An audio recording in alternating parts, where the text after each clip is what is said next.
সাতটি শাস্তির কথা একটু বলবো, আপনারা একটু মিলাই নেবেন। সাতটি শাস্তির ভিতরে হলো, এক নাম্বার শাস্তি হলো আল্লাহ তাআলার অসন্তুষ্টি। দেখবেন যারা জেনা করে, যারা পতিতালয়ে চাকরি করে, পতিতালয়ে কাজ করে, টাকার বিনিময় নিজের চরিত্র টাকার কাছে বিলীন করে দেয়। অন্য কোনো পুরুষ দেখে না, যেই পুরুষকেই দেখে সেই পুরুষকেই ভালো লাগে শুধুমাত্র টাকার বিনিময়। এদের পিছনে, এদের উপরে আল্লাহ তাআলার লানত, আর এদের উপরে কিন্তু আল্লাহ তাআলা অসন্তুষ্টি। কথা বলেন ঠিক কিনা? দুই নাম্বার হলো পরিবার ভেঙে যায়। এরা যদি কোনো মানুষের কাছে ধরা খেয়ে যায়, যারা জেনা করে, বেবিচার, বেবিচারিণী, মানুষের কাছে এদের এই গোপন কথা ফাঁস হয়ে গেলে তাদের পরিবার থেকে কিন্তু তারা আলাদা হয়ে যায়। পরিবার থেকে একটি চাপ চলে আসে, পরিবারে না থাকার জন্য পরিবারের উপর একটি চাপ চলে আসে, পরিবারগুলো এইভাবে ভেঙে যায়। তিন নাম্বার হলো যদি কোনো বিবাহিত নারী, যদি কোনো বিবাহিত পুরুষ স্বামী স্ত্রী ব্যতীত অন্য কোনো পর পুরুষ এবং পর নারীর সাথে জিনায় লিপ্ত হয়, তাহলে তারা যখন ধরা খেয়ে যায় তখন কিন্তু স্বামী স্ত্রীর ভালোবাসাটা ভেঙে যায়। কথা বলেন ঠিক কিনা? স্বামী স্ত্রীর সম্পর্কটা চূর্ণ বিচূর্ণ হয়ে যায়, স্বামী স্ত্রীর ভিতর থেকে বিশ্বাসটা নষ্ট হয়ে যায়। তখন স্বামীও স্ত্রীকে বিশ্বাস করতে চায় না, আর স্ত্রীও স্বামীকে বিশ্বাস করতে চায় না। কথা বলেন ঠিক কিনা? সম্মানিত উপস্থিতি, চার নাম্বার হলো সামাজিক সম্মান ক্ষুণ্ণ হয়ে যায়। যদি কোনো বকাটে এরকম ধরে খেয়ে যায়, সমাজের মানুষ কি তাকে ভালো বলে নাকি? সমাজের মানুষ অবশ্যই তাকে খারাপ বলে, খারাপ বলে সম্বোধন করে। এরকম সামাজিক সম্মান ক্ষুণ্ণ হয়ে যায়। পাঁচ নাম্বার বিষয় হলো মানসিক অস্থিরতা তারা নিজের ভিতরে কাজ করে।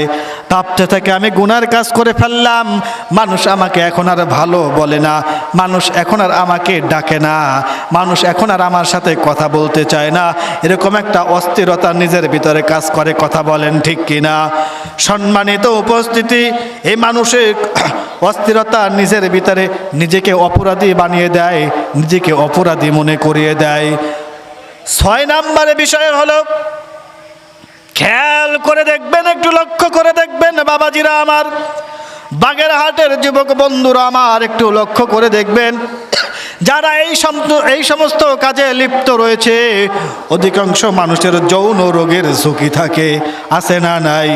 মানুষের এইডস রোগ হয় কি হয় না? কথা বলেন হয় কি হয় না?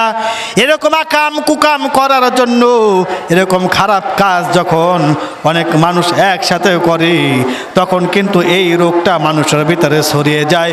এটা নিঃসন্দেহে একটি খারাপ একটা রোগ, একটা ভালো একটা রোগ হতে পারে না। এবং সর্বশেষ অনাকাঙ্ক্ষিতভাবে মহিলাদের গর্ভে বাচ্চা চলে আসে। কথা বলেন ঠিক কিনা? আর যখন এই গর্ভে বাচ্চা চলে আসে তখন পরিবার থেকে একটা জটিলতা সৃষ্টি হয়, মানুষের সামনে তখন সে খারাপ রূপে পরিণত হয়ে যায়, সমাজের মানুষের কাছে সে খারাপ হয়ে যায়। কথা বলেন ঠিক কিনা? সম্মানিত উপস্থিতি, আমি সংক্ষিপ্ত আকারে আপনাদেরকে বোঝানোর চেষ্টা করছি। জিনা করার আখিরাতের শাস্তি কি হতে পারে? আমরা শুনলাম জিনা করার দুনিয়াবি 7টি শাস্তির কথা। এবার একটু শুনুন জিনা করার আখিরাতের 3টি শাস্তির কথা। আপনি জিনা করবেন, ব্যভিচারী করবেন, আপনাকে অবশ্যই আল্লাহ তাআলা শাস্তি দিবেন। এর আখিরাতের 3টি শাস্তি হলো, এক নাম্বার হলো আপনার হিসাব নিকাশ কঠিন হয়ে যাবে। আপনার হিসাব নিকাশ যদি রব্বে কাবা সহজ করে দেয়, দুনিয়ার এই পাপের কারণে আল্লাহ তাআলা অবশ্যই আপনার হিসাবকে কঠিন করে দেওয়ার আশঙ্কা রয়েছে। 2 নাম্বার বিষয় হলো আল্লাহ তাআলার রহমত থেকে বঞ্চিত হওয়া। যারা এরকম খারাপ কাজ করে তারা কখনো ভালো মানুষ হতে পারে না, আল্লাহ তাআলার রহমত তাদের উপরে পড়তে পারে না। কথা বলেন ঠিক কিনা? যতক্ষণ না পর্যন্ত তওবা করে আবার আল্লাহ তাআলার পথে ফিরে না আসে। 3 নাম্বার বিষয় হলো জাহান্নামের শাস্তির হুমকি দেওয়া। আল্লাহ তাআলা বলেছেন এরকম খারাপ কাজ করলে অবশ্যই জাহান্নামে আসতে হবে। এই জাহান্নামে যাওয়ার আগে যুবক বন্ধুগণ আমার, পদ্মার আড়ালে যুবতী বোনেরা আমার, আল্লাহ তাআলার কাছে খাস তওবা করতে হবে। আল্লাহ তাআলার পথে ফিরে আসতে হবে। চরিত্রটাকে এমনভাবে করতে হবে, আপনি যখন মায়ের গর্ভ থেকে বের হয়েছেন, আপনি দুনিয়াতে আসার সময় যেমন আপনার চরিত্র পবিত্র ছিল, আপনার চরিত্রটাকে ঠিক আবার ওই রকম পবিত্র করতে হবে। কথা বলেন ঠিক কিনা? একটু জিকির করে লা ইলাহা ইল্লাল্লাহ, লা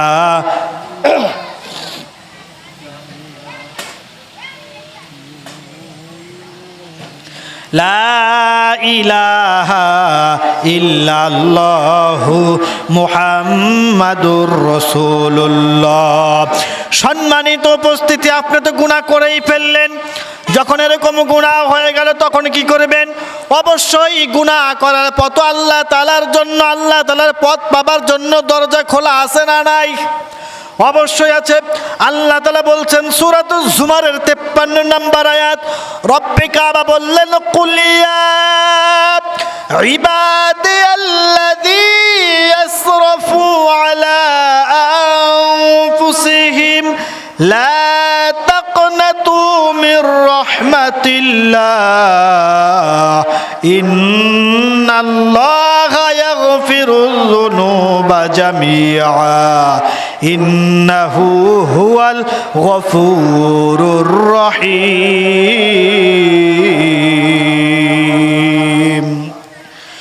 সম্মানিত বাগেরহাটবাসী, রব্বে কাবা বলছেন, হে আমার বান্দা, হে আমার বান্দি, তোমরা যারা নিজেদের উপরে জুলুম করেছো। কাদের উপরে জুলুম করেছো? নিজেদের উপরে জুলুম করেছো। আমার উপরে আমি জুলুম করতে পারি, আর একজন কিন্তু পারে না। কারণ গুনাহের কাজ আমি করতে পারি, আমার গুনার কাজ কিন্তু আর একজন করে দিতে পারে না। পারে নাকি? ভালো কাজ আমি করতে পারি, আমার ভালো কাজটা কিন্তু আর একজন করে দিতে পারে না। পারে নাকি?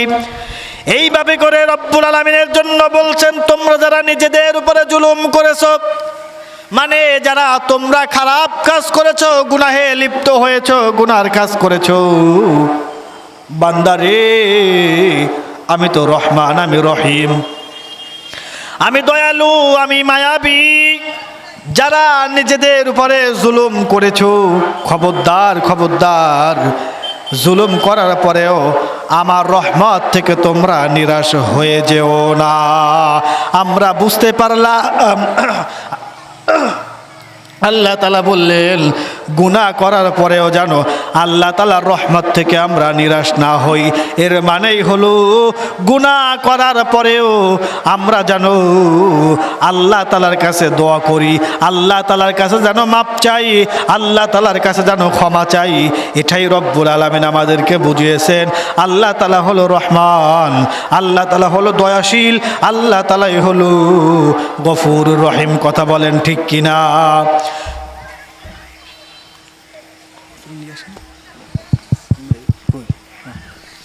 সম্মানিত উপস্থিতি, আমি সংক্ষিপ্ত করে আরেকটু বলে যাই।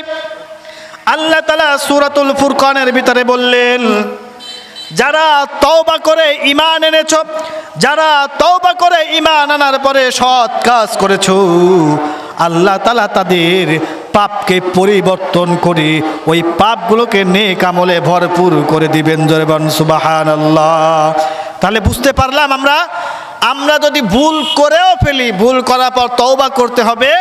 তওবাকারীকে আল্লাহ তাআলা ভালোবাসেন, এবং তওবা করার পরে যদি খাঁটি তওবা আমরা করতে পারি, আল্লাহর পথে আবার ফিরে আসতে পারি, তাহলে আমরা যে পাপ করেছি, যে পাপ লেখা হয়েছে, ওই পাপগুলোকে আল্লাহ তাবারক ওয়া তাআলা নেকি দ্বারা আল্লাহ তাআলা পরিবর্তন করে দেবেন। জোরে কোন সুবহানাল্লাহ। সম্মানিত উপস্থিতি, সময় সংক্ষেপের কারণে আমি যতটুকু সময় আপনাদের সামনে কথা বলতে পারলাম, আপনাদেরকে আমি বোঝানোর চেষ্টা করেছি। অবশ্যই আপনারাও বোঝার চেষ্টা করেছেন। আল্লাহ তাআলা আমাদের সকলকে কোরআন হাদিস বোঝার মতো তৌফিক এনায়েত করুক।